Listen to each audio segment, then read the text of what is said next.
Fear. It is the feeling of acid in your stomach.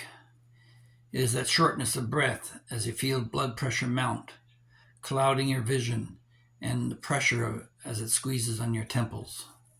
You're paralyzed. You can't move. Your mind is numb. Thinking is going around and around in circles. Questions, questions, questions. No answers. What's next? Wait or run with your gut. You're spiraling out of control. Hold on and be strong, one part says. Deep inside you're shaking and your eyes blur as unwelcome tears spontaneously appear. A numbness around your jaw as your palate runs dry. Your heart is pounding with no place to exert the flood of adrenaline your body desperately wants to express. That is the end of your world. The world you built for her and what you thought was your legacy.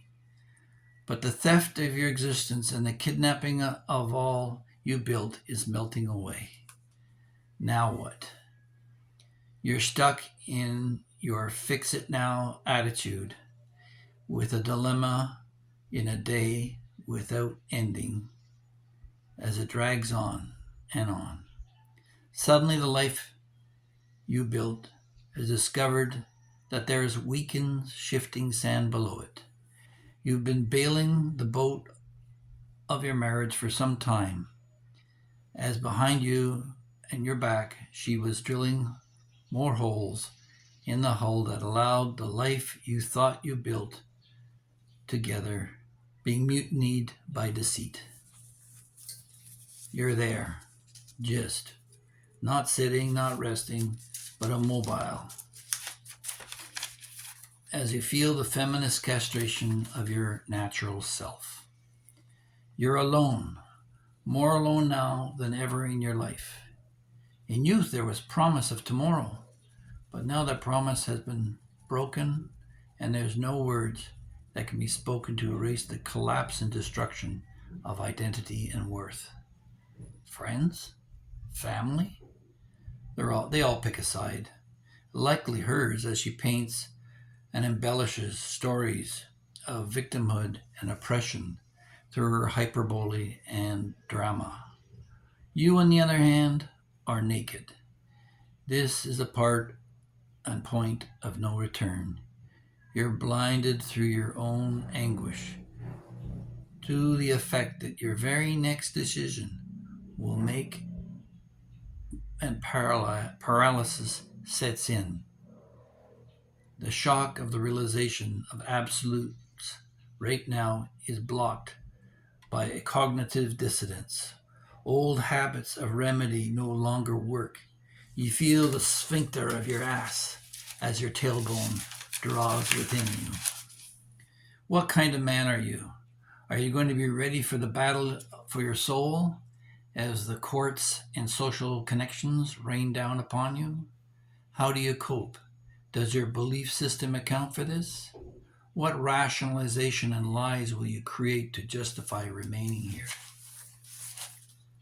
Your kids? Maybe not, as she turns them against you. Your parents and siblings? Maybe, but I told you so's and betrayal will be there as well. Yes, you walk alone. Be ready to embrace the solitude that a man has to bear as you protect those who no longer deserve your protection.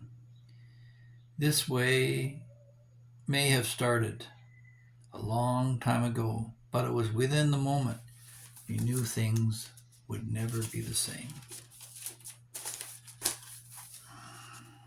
Like a mortar-ridden, mud-pitted battlefield, it could take years to rebuild and grow, and may well remain the wasteland that it was at this point in time, if you allow it to. Expressions of buckle it up, pull up your bootstraps, and the absence of any attention at your pity party, none of this will work. The only friend that remains is time. Time to understand what happened. Time to adapt. Time to accept. and time to heal. None of this can be fast forwarded, skipped, or handled out of order because your one enemy who counts for everything now is denial. It's the root of all addiction and disbelief. It is your gatekeeper of hell on earth as we try to escape and drown ourselves in spiritual suicide. And then one day, the dawn will break. You will realize that you are not the first man to walk this path, to be beaten up and tossed aside by life's cynical abuse. Other men have been there, and as surely as the sun rises, other men will follow you. So be prepared to join the brotherhood and know that fear is not your enemy, it is your test on becoming a man. Take care, guys. God bless.